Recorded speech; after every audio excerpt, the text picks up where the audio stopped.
Hello, Kristen here, and I am about to start my annual tradition of making hard cider from fresh juice. I just went to my favorite family farm today and picked up 6 gallons of fresh apple cider.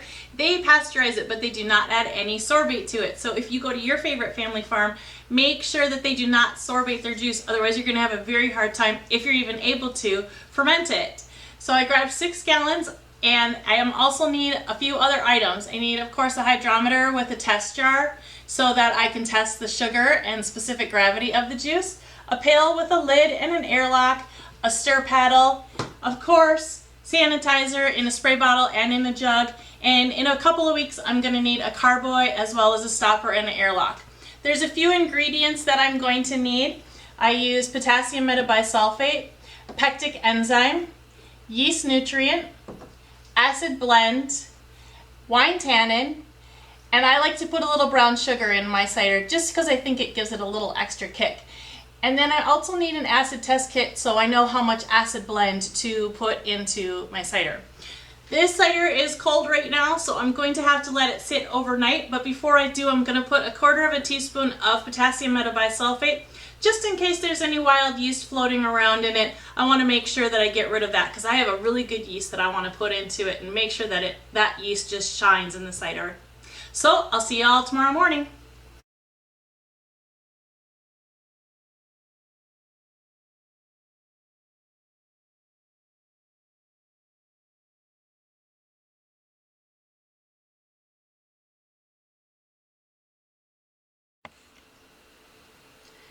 Hello, so my juice has been sitting overnight with 1/4 teaspoon of potassium metabisulfate to kill any wild yeast that may possibly be in it.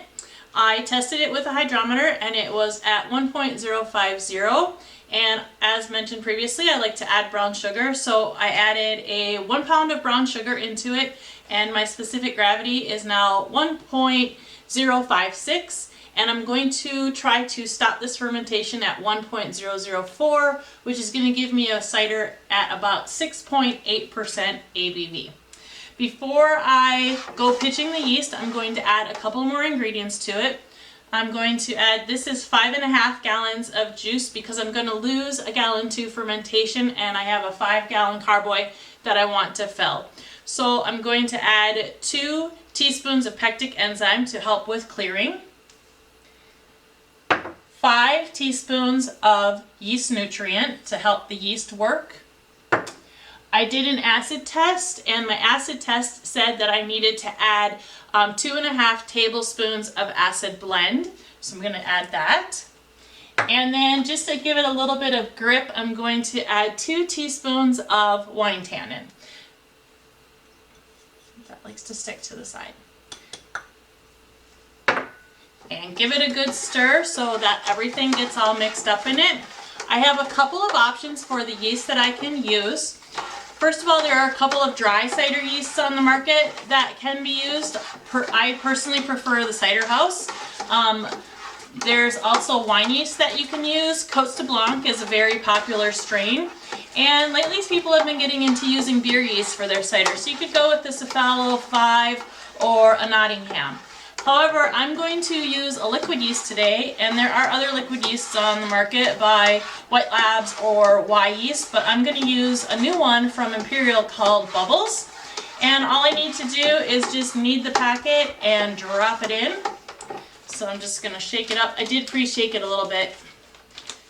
And sanitize. I always sanitize the scissors before I cut open the packet, just to make sure there's no contamination.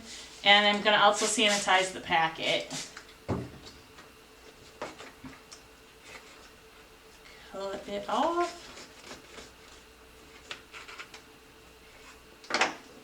And dump it in. And that is how simple cider is to make. I'm going to give it a quick stir and pop on the lid. I'm going to let this sit for about 10 days. I'm actually going to start testing the gravity at about day 7 because I'm going to ferment this sweet.